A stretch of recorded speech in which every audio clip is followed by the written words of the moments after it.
Olá, eu sou o Felipe e esse aqui é o meu novo canal. A ideia desse canal, pelo menos a proposta que eu tinha quando eu imaginei esse canal, era criar uma via, né, para poder compartilhar ideias sobre história militar em geral, né, e a evolução das tecnologias militares, de todo tipo, né. Por que que eu escolhi isso? Porque é um tema bastante interessante e é uma coisa que a população brasileira em geral tem curiosidade e que não tem canais atuais que falem sobre esse assunto, né? Então há essa carência. Então eu decidi criar um canal que falasse sobre os eventos históricos relacionados à história militar, sobre a história das tecnologias, né? Enfim, né? Uma maneira de compartilhar com os colegas aquilo que eu conheço um pouco, né? E também aprender um pouco mais com outras pessoas que talvez tenham algum conhecimento na área, né? Eu não sou historiador, deixando bem claro isso, né? Minha situação atual eu sou professor de geografia, eu sou formado em geografia, mas eu tenho, assim, alguma boa leitura no ramo da história militar, né? Estou fazendo uma especialização na área, né? Então, é algo que eu ainda estou desenvolvendo, né? Embora eu já tenha curiosidade pelo assunto há um certo tempo. Bom, a minha ideia inicial para esse vídeo, né, é iniciar uma série sobre um assunto que ele é bastante interessante, muita gente se interessa, muita gente tem curiosidade, que são as espadas. A espada é provavelmente o símbolo mais icônico quando a gente pensa em tecnologia militar, em armas, a espada é aquela primeira que vem na nossa mente, né? Nesse primeiro momento, dando foco para as espadas ocidentais, principalmente as europeias, né? Por quê? Porque se a gente for falar de espadas de outras regiões do mundo, o assunto vai se tornar infinito. É muita informação, é muita coisa, né? E eu não daria conta de falar sobre isso. Então, nesse momento, o que eu posso fazer é uma série de vídeos sobre a origem das espadas, sobre a evolução das espadas. Nesse primeiro momento, eu vou falar sobre a origem das espadas ocidentais e depois eu vou dividir por etapas, períodos históricos, né? E aí a gente vai avançando, né? Então, esse primeiro momento seria a origem das espadas até o final da Antiguidade, quase no início da Idade Média. O problema de falar de espadas ocidentais no geral é que a gente tem uma variedade muito grande, né, de espadas. Varia muito de povo para povo. Não existe uma cronologia clara. Modelos mais antigos e modelos mais novos convivem durante séculos juntos, então não é tão simples assim. Eu decidi que seria uma boa ideia eu manter apenas ali, ou me focando principalmente nos modelos mais icônicos, aqueles que chamam mais atenção, que marcam a época, né? Outras dificuldades que a gente vai encontrar vão ser a presença de muitos mitos e muitas fantasias em relação às espadas, né? A função da espada não é a ofensiva, na maioria das vezes, né? Existem exceções. Mas na maioria das vezes a espada tem uma função de defesa, né? Defesa pessoal do combatente, do guerreiro. Quase sempre ela vai figurar secundariamente em relação a uma outra arma, né? Seja um arco, seja uma lança e por aí vai, né? Então existe aquele mito, né, de que eu já ouvi muita gente falar, né, não, que a pólvora enterrou a espada, ou a pólvora tornou a espada obsoleta, e isso não é verdade, né? Se a gente for pensar bem, quem enterrou a espada de fato, quem tornou a espada obsoleta finalmente, foram os revólveres, tá? Enquanto a produção de revólveres ainda não era barata, a ponto de você poder suprir todos os combatentes de um determinado exército com uma arma capaz de dar tiros em repetição que permitam ao combatente se defender efetivamente a curta distância contra mais de um inimigo, enquanto ainda não existia essa tecnologia, a espada continuou existindo, né? E isso faz com que a espada tenha uma extensão de tempo muito longa, desde os primórdios da civilização, por um lado, até tempos quase atuais. Um exemplo disso é que a maioria das potências europeias, ainda na Primeira Guerra Mundial, ainda forneciam, né, ainda equipavam os seus soldados, principalmente os de cavalaria, com espadas, né, espadas que inclusive tinham sido desenvolvidas recentemente, né, a Inglaterra, a última espada desenvolvida na Inglaterra foi em 1912. E o outro problema que a gente tem é a questão da definição de espada. Isso daqui pode ser chamado de espada? Evidentemente não. É uma adaga, ou um punhal, faca, o nome que você preferir, né? Por quê? Existem características que definem uma espada. O que separa ela de uma faca simples, normalmente, é o comprimento da lâmina.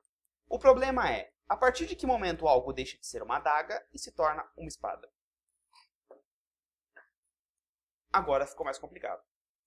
Isso aqui é uma faca ou é uma espada? Será que é uma faca longa ou será que é uma espada curta? A partir de que ponto eu posso dizer que deixou de ser uma faca e se tornou uma espada? Essa dificuldade de definição faz com que não fique muito claro pra gente a partir de que momento a espada surgiu, né?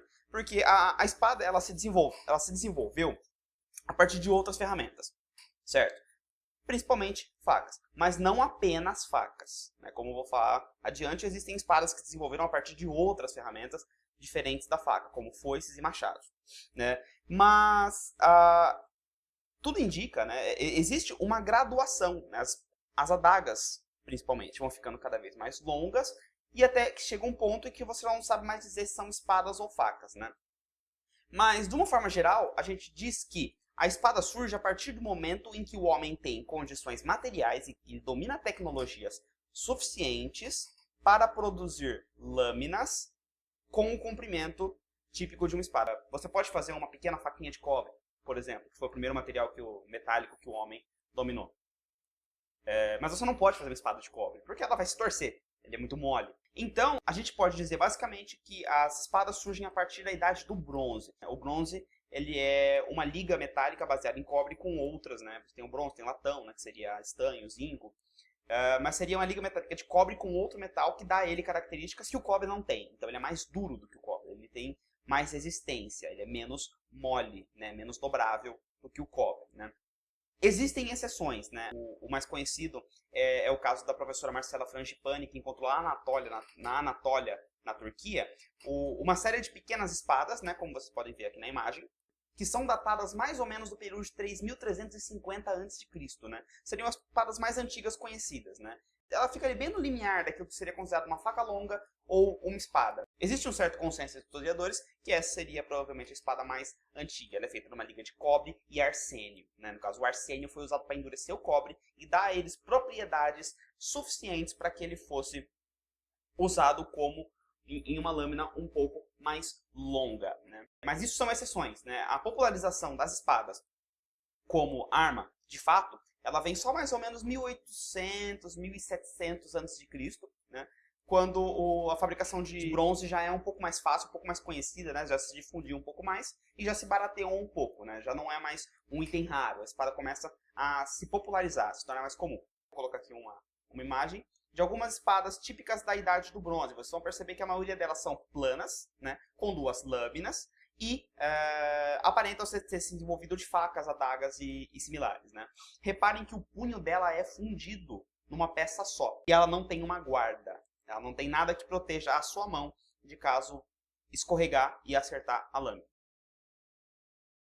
Uma exceção, né, uma outra arma que se destaca, né, seria a Khopesh, que é uma espada tipicamente egípcia e depois se popularizou em todo o Oriente Médio. Não existe muito consenso entre os historiadores. Alguns dizem que ela se desenvolveu a partir de um machado, né, um machado de guerra egípcio, e outros dizem que ela se desenvolveu a partir de uma foice ou de alguma outra ferramenta de uso agrícola. E ela apresenta essa característica bem singular aqui da imagem, né? Ela é curvadinha, né? E a lâmina fica na parte de fora, que é bastante curioso, né? Então ela é um pouco singular, né? O punho, por ser fundido em bronze numa peça só, né?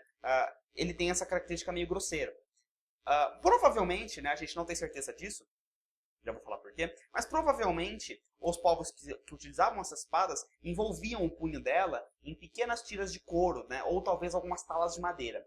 A gente não sabe isso porque esses materiais, por serem orgânicos, eles se decompõem com o tempo. Então quando você encontra uma relíquia, né, você encontra ali uma espada, um arqueólogo encontra ela num sítio arqueológico, uma espada dessas, ele só vai encontrar a parte que resiste ao tempo, que seria o metal, né? Essas matérias orgânicas tipo madeira e couro, elas se perdem com o tempo e a gente nunca vai saber se de fato eles desenvolviam ela no couro ou não, é algo que se pode supor, né? Mas nunca foram encontrados esses restos materiais porque o tempo não permite que eles se preservem. Os gregos eles tinham uma variedade grande de desenhos de espadas. Tanto quanto os povos gregos variavam entre as suas cidades-estados, a gente vai perceber que as espadas variam também. Os gregos eles tinham basicamente dois termos para se referir às espadas, né? Quando ela tinha uma lâmina só, né, um gume só e curvado, eles chamavam de macaira. Quando elas tinham uma lâmina plana e geralmente com dois fios, eles chamavam de xifos.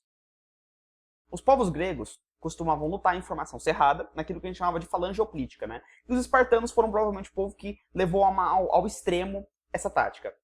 Por consequência, eles acabaram adotando espadas bastante curtas, né? Para melhor se adaptar dentro daquele ambiente apertado que é uma formação de falange, né? E isso faz com que filmes muito famosos caiam numa completa anacronia, né? Se tornem completamente errados historicamente. Por exemplo, o 300 Esparta, né? Durante o Império de Alexandre, também foi bastante popular na Grécia o uso da espada chamada copis, né? Que é essa espada aqui da imagem, que ela tem essa lâmina característica, que ela é curvada, mas o fio fica do lado convexo da lâmina, né? Parecido com a khopesh egípcia, né? Nesse caso, ela foi bastante popular pela cavalaria de Alexandre, devido à sua grande capacidade de corte, né? Que era descrita como sendo descomunal, comparável até com a de alguns machados, pelo efeito de alavanca, que é fornecido por esse formato singular da lâmina. A substituição por ferro, ela veio de forma gradual, né? E durante muito tempo, o ferro ele era uma tecnologia alternativa ao bronze, né? Ele era considerado um material de segunda qualidade, quando o material de qualidade alta era o bronze, né? Se deu mais ou menos de 1000 até 800, 700 antes de Cristo. Porque nesse primeiro momento, o ferro ele era fundido. O endurecimento se dava marteladas, né? Então o ferro e o bronze acabam tendo qualidades de corte e outras propriedades muito similares entre si, né? Sendo que o ferro só passa a ser uma vantagem realmente ao bronze a partir do momento que você desenvolve o endurecimento por resfriamento, né? Então, durante o primeiro momento ali em que o ferro surge, ele vem com uma tecnologia de segunda qualidade, né? O bronze continua ainda mandando. Do período romano, a gente vai ter basicamente duas espadas que vão ser as mais populares. O gládio, bonitinho aqui, que é uma espada curta, né? É a mesma solução que os espartanos chegaram para lutar em uma formação cerrada, né? Ela é curta, né, e mais eficiente para se lutar lado a lado, soldado ali, todo mundo apertadinho, né? Uma espada curta era mais eficiente. Enquanto a cavalaria costumava optar mais por uma espada mais longa, né? Que seria a chamada spata. Pode ver que ela é bem mais longa, né? Ela já tem mais de 60 centímetros, 60 centímetros a 1 metro. O gládio não passa de 60, 70 centímetros. E aí o que aconteceu, né? Você tinha basicamente essas duas espadas, uma tipicamente dos legionários, né? Uma da frente de combate, né? Para ser usada ali em ambiente apertado, e outra mais longa para ser usada em cima do cavalo, né? Ela era mais longa, então ela atingia melhor o alvo ali que estivesse no chão, né? Um soldado a pé. Acontece que Roma tem um período histórico muito longo, né? Assim como Roma muda muito, o exército muda bastante, embora a gente não estude muito isso na escola, fique meio parecendo que é tudo uma coisa só, né? Então, se você observa um soldado do auge da República como esse, e percebe ele usando essas armaduras mais complexas e enfim, armaduras de placas, né? No caso uma lórica segmentata que tá aí, né? E o gládio e tudo mais, essa configuração é mais adequada para uma formação cerrada, né? E altamente especializada. O problema é que com a decadência de Roma, né, o exército também vai se tornando decadente. Então, por mais que esse fosse um soldado típico do período republicano, né, do auge da república, né, quando a gente pega ali no Baixo Império Romano, quando as coisas já não vão mais tão bem, Roma já não é mais tão rica, né, esse seria um soldado típico romano, né, muito mais simples, né, a armadura mais barata, né, no caso uma lórica ramata, né, que seria de elos de aço, né, bem mais simples, mais fácil de produzir, né, menos eficiente, só que mais leve, enfim, tem vantagens e desvantagens, mas ela não gerar mais barata, né? E o gládio vai sendo substituído pela espata, né? Então, a especialização extrema do gládio vai ser substituída pela versatilidade de uma espada um pouco mais longa, né? Um pouco mais apta para ser usada em uma formação mais aberta, menos disciplinada, né? Um pouquinho mais livre, né? Para o soldado lutar um pouco mais livre, né? Então, o gládio vai sendo substituído pela espata, e a espata, por sua vez, é a avó de quase todas as espadas que a gente vai encontrar durante o período medieval, né? Você percebe que ela já tem os elementos típicos, né? Uma espada, ela tem uma guarda, um pomo, um punho, ela é plana, ela tem duas lâminas, enfim, ela lembra muito a espada medieval, né? Então ela seria a mãe das espadas medievais. Aí eu vou gravar outros vídeos mais pra frente para explicar um pouco mais sobre esse assunto. Obrigado.